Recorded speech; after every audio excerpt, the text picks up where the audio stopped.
Sawadee krap and welcome to Thailand. A tourism hotspot in Southeast Asia with scenic beaches, incredible food, and a rich history and culture. We are here in Phuket, Thailand to learn about the day-to-day lives of Thai people living off of the coast and the local ecosystems. Phuket is a geologically and biologically diverse hotspot, home to mangrove forests, sandy beaches, rocky shores, and coral reefs bustling with marine life. Now, marine life is a bit lacking thanks to the incredibly large population of the island and the increasing stressors caused by tourism. Pressures to the environment in Phuket come from both local activities such as fishing and deforestation and tourist impacts such as pollution and urban development. Thailand, it turns out, is a massive player in the international fishing community, pulling in over 2.5 million tons of fish every year. That's the weight of around 500,000 Asian elephants. The Thai government has introduced new laws and regulations since 2015 to reduce illegal, unreported, and unregulated fishing. It's part of Thailand's ambitious plan to have a sustainable economy by 2030. But, according to reports, these efforts have not been as effective as intended. Fishing methods, including the use of bottom trawls and anchors, cause physical damage to coral reefs. Catch rates are still at unsustainable levels, which will lead to a fish stock collapse in the near future if something is not changed. Mangroves have been lost through deforestation on the coast to make space for shrimp aquaculture farms, palm oil plantations, and illegal encroachment. They are an important ecosystem, acting as nurseries to fish and crabs, protecting coasts from erosion and flood events, while also trapping atmospheric carbon into the soil.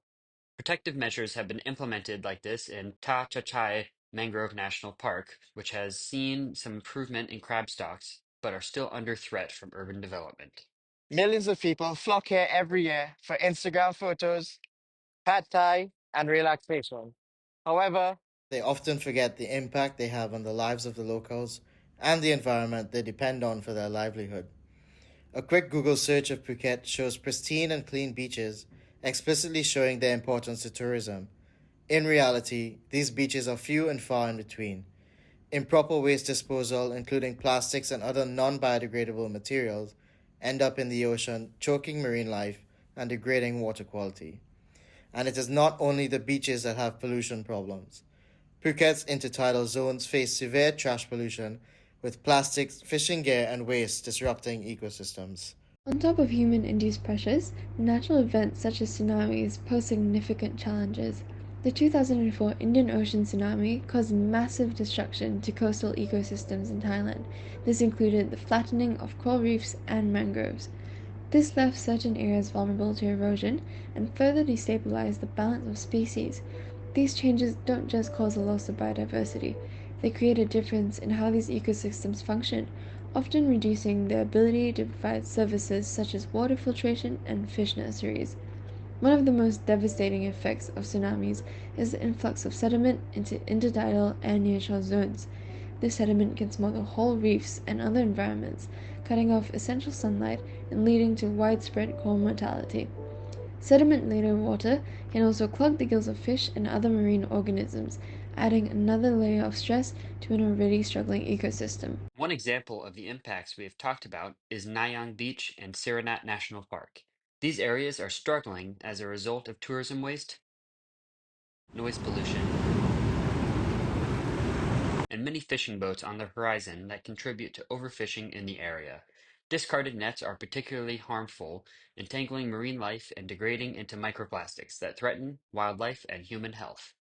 The influx of fine sediments caused by tsunamis smothered the coral reefs, which have still not fully recovered.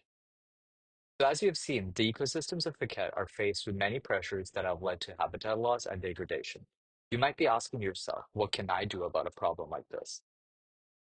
While we can push for the betterment of our world and ecosystems, the first step in fixing this problem is education. The anthropogenic causes here need to be addressed at the root. We need to be educating tourists and locals alike if we want to change things. While nothing in this world is truly easy, with persistence and resilience, we can improve the health of these ecosystems.